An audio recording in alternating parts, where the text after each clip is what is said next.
Hello students, I hope you all are good and safe at home. जैसा कि हम chapter पढ़ रहे हैं, chapter second biological classification.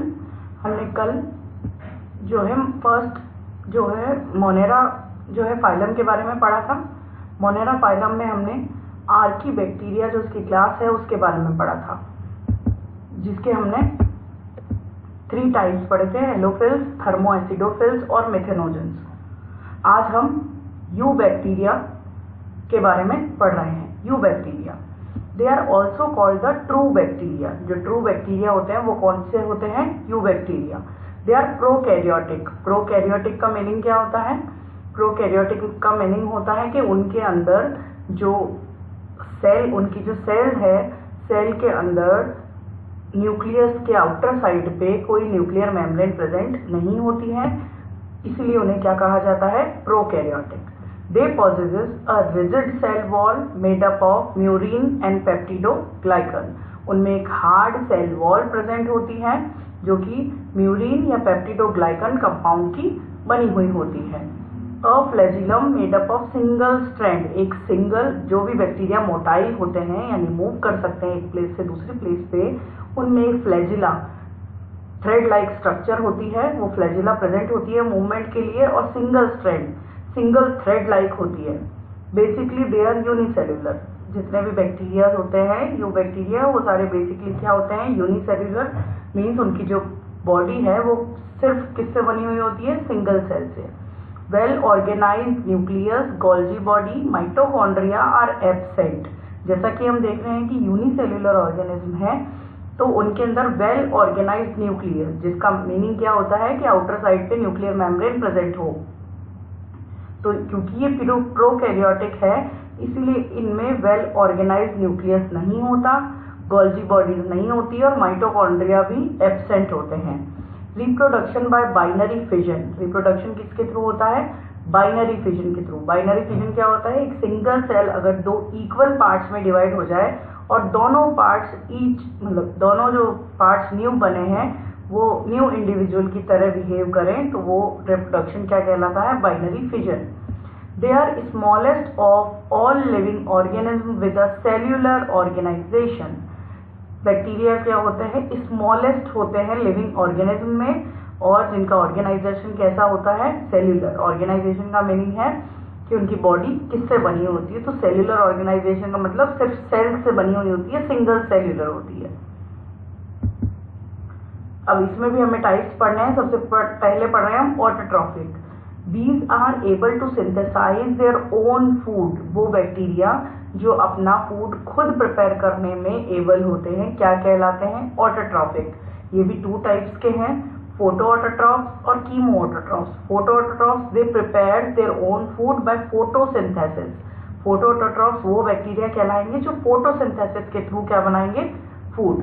कीमोऑटोट्रॉफ्स they forms their food by chemicals. Chemoautotrophs वो कहलाएंगे जो अपना फूड किसके थ्रू बनाएंगे? केमिकल्स के through. Oxidise various inorganic substances such as nitrates, nitrites and ammonia and use the released energy for their ATP production. वो क्या करते हैं? ऑक्सीडेशन करते हैं किसका? वेरियस सब्सटेंसेस का, जैसे नाइट्रेट्स, नाइट्राइट्स और अमोनिया का, और उसमें रिलीज होने वाली एनर्जी को एटीपी प्रोडक्शन में यूज करते हैं। They play a great role in recycling nutrients like nitrogen, phosphorus, iron and sulphur. ये सारे जो न्यूट्रिएंट्स हैं इनको रिसाइकिल करने में ये जो बैक्टीरिया है ये बहुत हेल्प करते हैं। अब हमें एक कैटेगरी पढ़नी है, cyanobacteria. The cyanobacteria are also called blue green algae. Cyanobacteria का एक कॉमन नेम है, क्या है common name? Blue green algae, because they contain chlorophyll. क्यों है इनका नाम ब्लू ग्रीन एल्गी? क्योंकि इनके अंदर क्या प्रेजेंट होता है? एक पिगमेंट, ग्रीन कलर्ड पिगमेंट, जो कि क्या कहलाता है?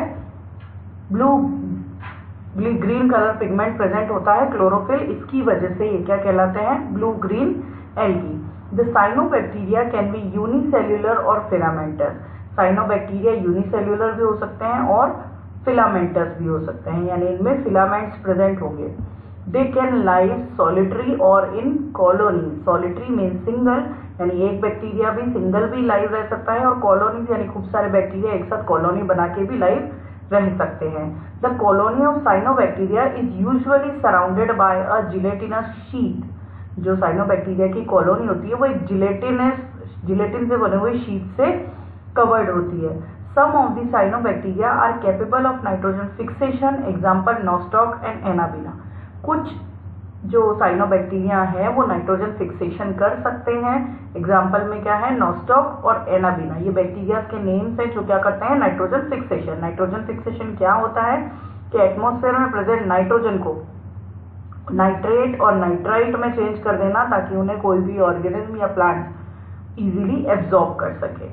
Algal bloom is rich grown of blue green algae. Algal bloom क्या है, रिच ग्रोथ है किसकी, ब्लू ग्रीन एल्गी की। Over the surface of polluted water bodies which releases neurotoxins, deplete oxygen and water unfit for use. Algal bloom क्या है कि blue green algae की। Algal bloom क्या होता है कि जैसे वाटर की सरफेस है और सरफेस के ऊपर बहुत सारी एल्गीज जो है वो जमा हो जाती है और पूरा वाटर जो है वो हमें ग्रीन कलर का दिखाई देता है, तो वो क्या कहलाता है, algal Bloom.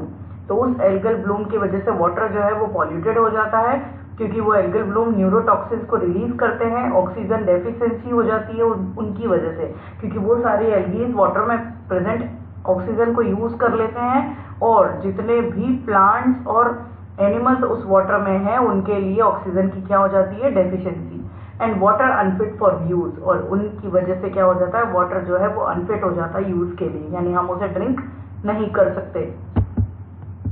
Cell wall possesses an outer sheath which is jelly-like, slimy and mucilaginous। उनकी जो सेल वॉल होती है, आउटर जो शीट होता है उसका वो जेली लाइक होता है, स्लाइमी होता है। स्लाइम देखा होगा सबने, स्लाइम के बारे में जानते हो, वैसा ही उनका क्या होता है, आउटर शीट और म्यूसिलेजिनस, म्यूसिलेज से बना हुआ होता है। The cell wall is two layered. जो सेल वॉल होती है वो टू लेयर्ड की होती है, इनर वॉल अलग होती है और आउटर वॉल अलग होती है। तो inner wall is made up of peptidoglycan. Inner wall जो होती है वो पेप्टिडोग्लाइकन की बनी हुई होती है और mucopeptide built from amino acid and amino sugars. और जो आउटर वॉल होती है वो म्यूकोपेप्टाइड या फिर एमिनो शुगर और एमिनो एसिड्स की बनी हुई होती है। Bacteria and blue green algae lack mitochondria, true vacuole and endoplasmic reticulum.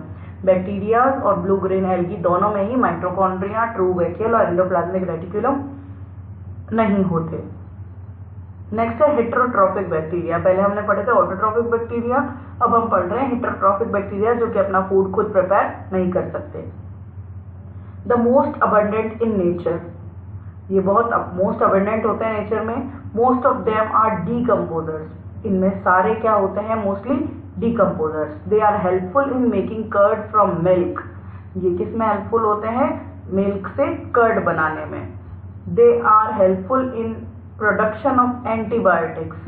किस में हेल्पफुल होते हैं, एंटीबायोटिक्स के प्रोडक्शन में। Some are pathogen causing disease like cholera, typhoid and tetanus. इसमें से कुछ जो होते हैं वो पैथोजन होते हैं और उनकी वजह से जो डिजीज स्प्रेड होते हैं वो यहाँ एग्जाम्पल दे रखे हैं कुछ डिजीजेस के, chlorella, cholera, typhoid and tetanus.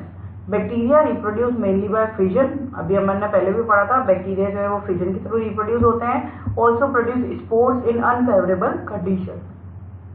अगर फिजन से रिप्रोडक्शन ना हो तो वो स्पोर फॉर्मेशन भी कर सकते हैं। Reproduce sexually by transfer of DNA from one bacteria to other, the process called conjugation। Bacteria में रिप्रोडक्शन सेक्सुअली भी होता है। कैसे, वो अपना डीएनए क्या करते हैं, एक बैक्टीरिया से दूसरे बैक्टीरिया में ट्रांसफर कर देते हैं और जो उनके केस में सेक्सुअल रिप्रोडक्शन क्या कहलाता है, कॉन्जुगेशन। माइकोप्लाज्मा, नेक्स्ट क्या पढ़ रहे हैं हम, mycoplasma. Completely lack a cell wall. Mycoplasma में सेल वॉल क्या होती है, absent. Smallest living cells known, सबसे स्मॉलेस्ट जो सेल होती है वो क्या होती है, mycoplasma. Can survive even without oxygen. और ये जो है इनकी क्या स्पेशलिटी है माइकोप्लाज्मा की, कि ये विदाउट ऑक्सीजन भी सर्वाइव कर सकते हैं। Pathogenic in animals and plants, ये भी पैथोजेनिक होते हैं एनिमल्स और प्लांट्स में। Cell membrane is tri layered and made up of lipoprotein.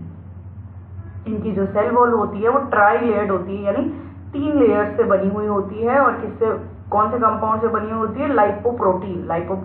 Lipo means lipid और protein means protein. They are resistant to antibiotic as penicillin. ये resistant होते हैं एंटीबायोटिक के लिए। एंटीबायोटिक का एग्जाम्पल दे रखा है जैसे पेनिसिलिन, यानी पेनिसिलिन एंटीबायोटिक जो है उसका इनके ऊपर कोई इफेक्ट नहीं होगा। नेक्स्ट है प्रोटिस्टा। अभी हमने जो पढ़ा था वो था मोनेरा, अब हम नेक्स्ट पढ़ रहे हैं किंगडम, कौन सा है? Protista. These are usually aquatic present in the soil and in areas with moisture. ये यूजुअली क्या होते हैं?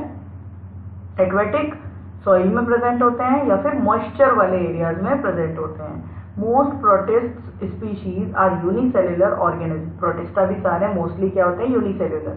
However, there are a few multicellular protists such as kelp.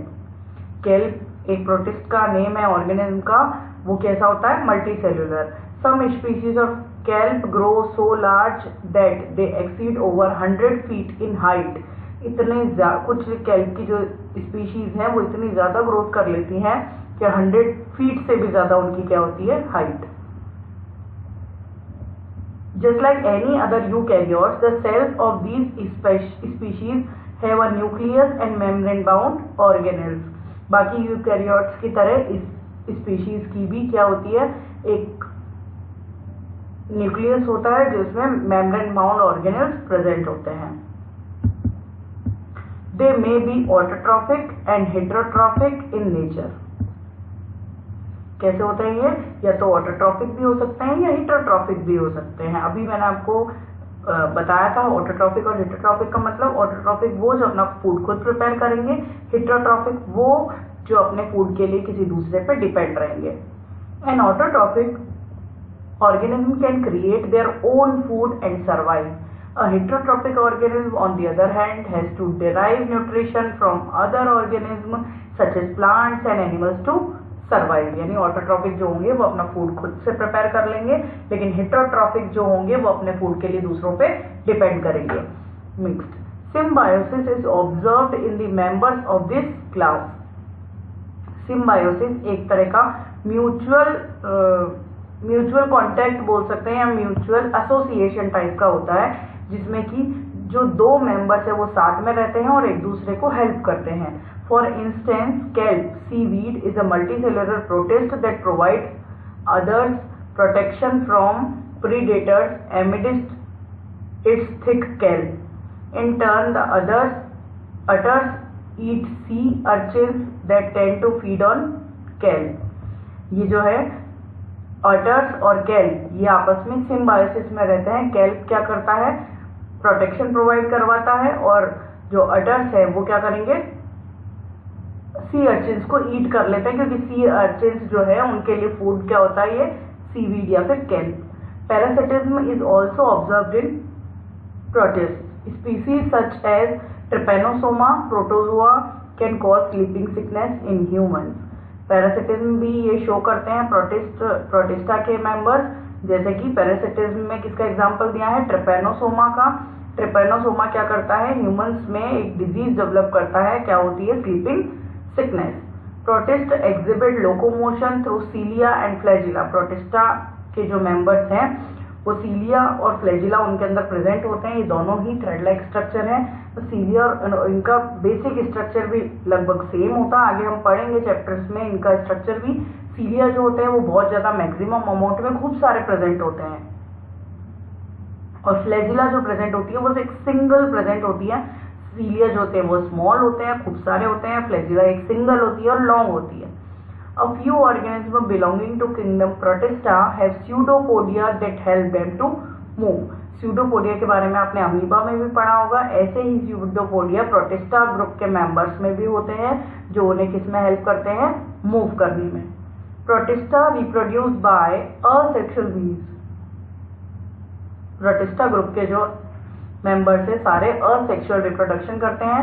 The sexual method of reproduction is extremely rare, occurs only in during time of stress. Protista के जो सारे members हैं वो mainly asexual reproduction ही करते हैं। लेकिन अगर स्ट्रेस वाली कंडीशन होती है, यानी फेवरेबल, स्ट्रेस का मतलब है कि फेवरेबल कंडीशन नहीं होती जिसमें कि वो इजीली रिप्रोडक्शन कर पाए, तो क्या होता है उस टाइम पे उनमें क्या होता है सेक्सुअल रिप्रोडक्शन। तो वो बहुत ही रेयर है, यूजुअली इनमें सेक्सुअल रिप्रोडक्शन नहीं देखा जाता, इनमें क्या होता है असेक्सुअल रिप्रोडक्शन। बाकी काम पढ़ेंगे कल।